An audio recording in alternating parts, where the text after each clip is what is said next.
Қазақта жаулықты еш уақытта қыздар салмаған. Жаулық салу ол әйел болғанның белгісі.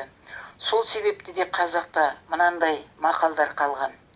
Екінші байлық ақ жаулық, басыңа жаулық түскен соң бұрынғыдай күн қайда деген сөздер бар.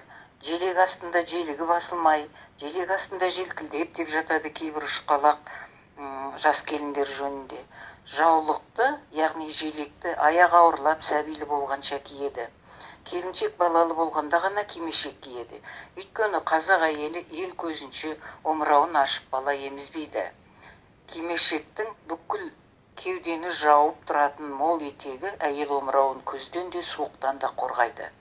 Кимешектің жоғарғы бөлігі сұлауыш немесе шаршы деп аталады. Әйелдің жасы ұлғайған сайын шаршылар саны да молайып, биіктей түскен. Кимешектің небір сәнді түрі болған. Алқымы кестелі, алқымы зерлі, өңір мен асыл қиықтармен безелген. Сондай-ақ әр рудың кимешегі болған.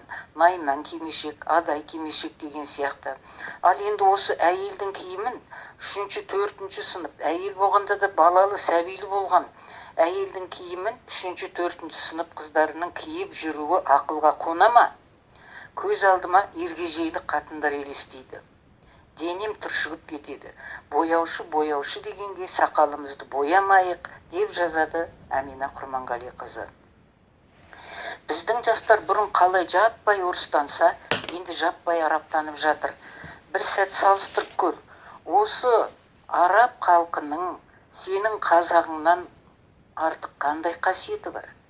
Керісінше, дүние жүзінде мұсылманнан басқа дінділер өмір сүрмеу керек деп, сондықтан басқа дінді қыру керек деп, басқа діндегілерді өлтірген сауап деп, қолына түскен басқа діндегі адамдарды Аллах акбар деп қойша бауыздай салып жатқан солар емес пе?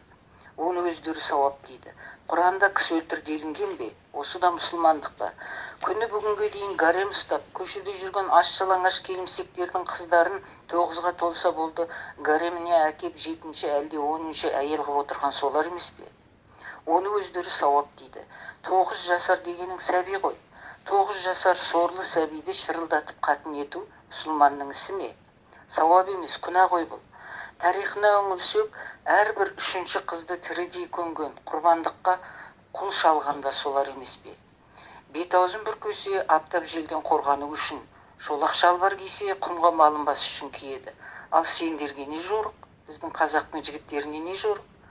Қазақ деген халықтың тарихына көз салыңдаршы.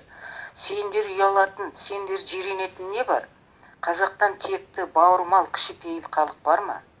Қазақ болғаныңа мақтан, басқаның қаңсығын таңсық көрмей, өз асылыңды бағала. Қазақта бір сөз бар, атаңның басы бар ма деген. Иә, сендер аталарыңның басы қалған ұлан ғайыр ұлы даланың үстінде жүрсіңдер. Ел сенікі, жер сенікі, кеуделеріңді көтеріп, бастарыңды тік ұстап, кімнің алдында қай жерде жүрсеңдер де, өз тіліңде даусыңды қатты шығарып, мақтана сөйле, шаттана сөйле.